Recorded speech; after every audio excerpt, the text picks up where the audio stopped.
पूर्व मंत्री महेश जोशी एक बार फिर मुश्किलों में है। और मुश्किलों में क्यों है? क्योंकि उन्हें एसीबी ने फिर गिरफ्तार कर लिया है।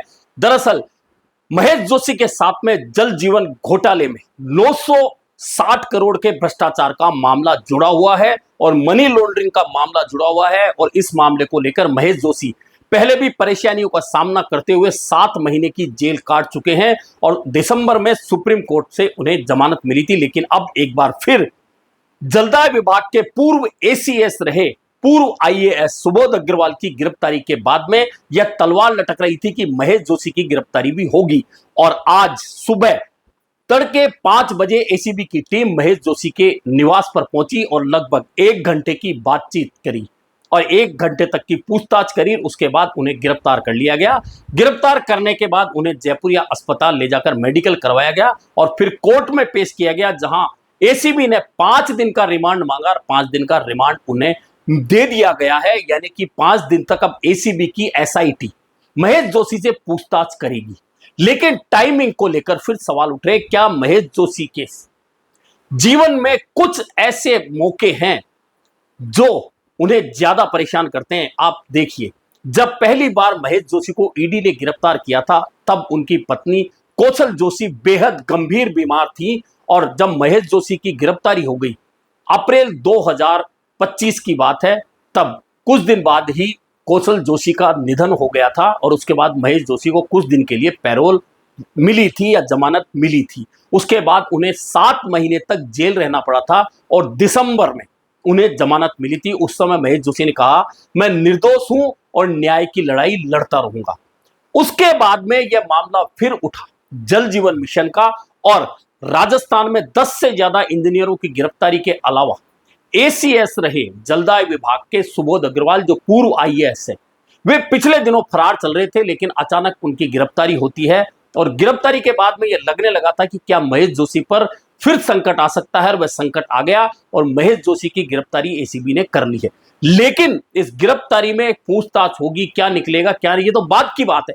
लेकिन महेश जोशी ने एक जो महत्वपूर्ण बात कही है वह काफी डराने वाली बात है और उसका मतलब क्या है यह समझना बहुत जरूरी है और यह मतलब क्या निकाला जाएगा यह भी एक बहुत जरूरी चीज है। दरअसल गिरफ्तारी के बाद जब उन्हें मेडिकल पर ले जाया गया तो मीडिया के सामने उन्होंने कहा था, सत्य परेशान हो सकता है, पराजित नहीं, मैं निर्दोष हूं। लेकिन उन्होंने यह कहा कि जब ईडी ने मेरी गिरफ्तारी की तब मेरी पत्नी गंभीर रूप से बीमार थी और आज मेरी शादी की सालगिरह है। शायद सरकार ने मेरी गिरफ्तारी के साथ में मेरी पत्नी को आज श्रद्धांजलि दी है। इसके अलावा उन्होंने जो महत्वपूर्ण बात कही वह एक लाइन में लास्ट में थी कि मैं निर्दोष हूं, अगर मैं दोषी रहूंगा तो फिर किसी को कुछ करने की आवश्यकता नहीं है, मैं खुद कुछ कर लूंगा। अब खुद कुछ कर लूंगा इसके बहुत मतलब निकलते हैं। क्या करना चाहते हैं महेश जोशी निर्दोष साबित होने पर या दोषी साबित होने पर? यह अंतिम लाइन है, वह बहुत अलग लाइन है, वह ना राजनीतिक लाइन है, वह ना कानूनी लाइन है। लेकिन महेश जोशी ने यह इतनी बड़ी बात आखिरकार क्यों कही और इसके क्या मायने हो सकते हैं, यह बहुत महत्वपूर्ण है। दरअसल जल जीवन मिशन ऐसा घोटाला है जिसमें 960 करोड़ का भ्रष्टाचार की बात है। और एक और महेश जोशी ये कहते हैं कि इस पूरे मामले में राजनीतिक रूप से मुझे फंसाया गया है, मैं कहीं दोषी नहीं हूं। लेकिन ईडी ने, प्रवर्तन निदेशालय, क्योंकि ईडी की जो गिरफ्तारी का मामला होता है या ईडी का कोई मामला होता है वह मनी लॉन्ड्रिंग का मामला होता है, यानी गलत तरीके से पैसा कमाना और उसे गलत तरीके से इन्वेस्ट करने का मामला होता है। उस मामले में उस समय ईडी ने महेश जोशी की गिरफ्तारी की थी और उस समय भी महेश जोशी ने कहा था कि मैं निर्दोष हूं। प्रथम सूचना रिपोर्ट जो पहली एफआईआर थी उसमें मेरा नाम नहीं है, बाद में मेरा नाम राजनीतिक रूप से जोड़ा गया और यह इसलिए कहा गया क्योंकि 2023 तक कांग्रेस की सरकार थी, 2024 की जो एफआईआर है उसमें महेश जोशी का नाम जोड़ा गया।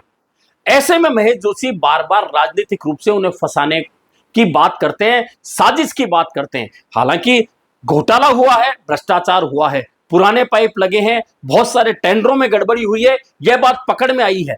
लेकिन महेश जोशी कहते हैं कि इन मामलों में मेरा कहीं कोई लेना देना नहीं है।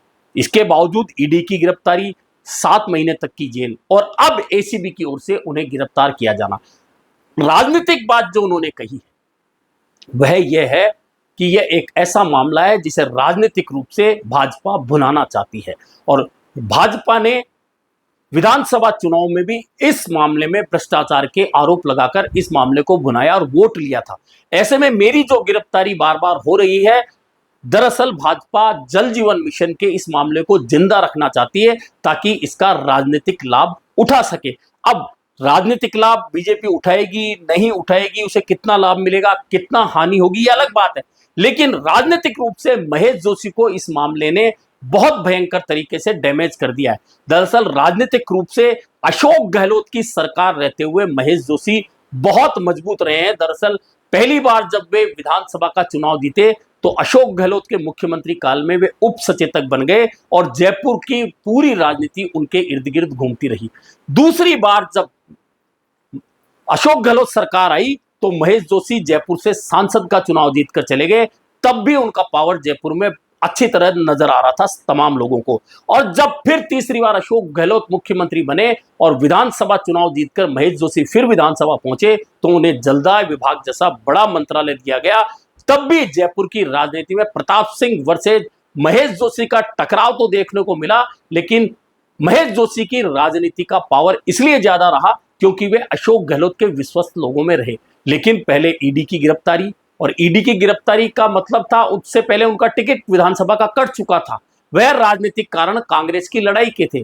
उसके बाद में उन्हें ईडी ने गिरफ्तार किया, 7 महीने जेल में रहना पड़ा। उसके बाद उनकी जमानत हो गई, उन्होंने राजनीतिक कार्यक्रमों में जाना भी शुरू कर दिया। लेकिन कुछ दिनों से उन्होंने फिर चुप्पे साधकर अपने घर के दरवाजे बंद कर लिए थे।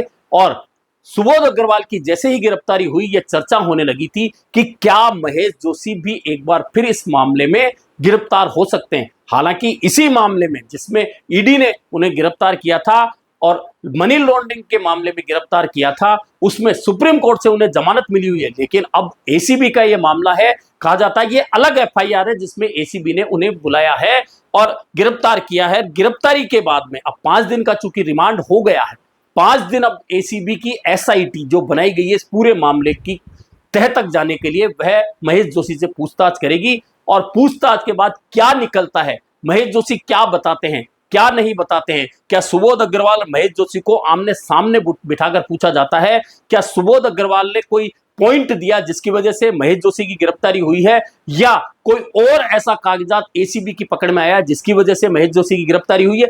ये तमाम बातें सामने तब आएंगी जब रिमांड खत्म होने के बाद एसीबी कोई जानकारी देगी या यह जानकारियां निकलकर छन कर बाहर आएंगी। लेकिन कुल मिलाकर इस पूरे प्रकरण में महेश जोशी का राजनीतिक रूप से बड़ा डैमेज हो चुका है और राजनीतिक रूप से भले ही वे आगे जाकर निर्दोष साबित हो जाए, उन्हें जमानत मिल जाए, लेकिन इस मामले में जो आरोप उन पर लग चुके हैं और 2 बार उनकी गिरफ्तारी, पहले ईडी की और अब एसीबी की गिरफ्तारी हो चुकी है, ऐसे मामले में दाग छुड़ाना उनके लिए आसान नहीं होगा।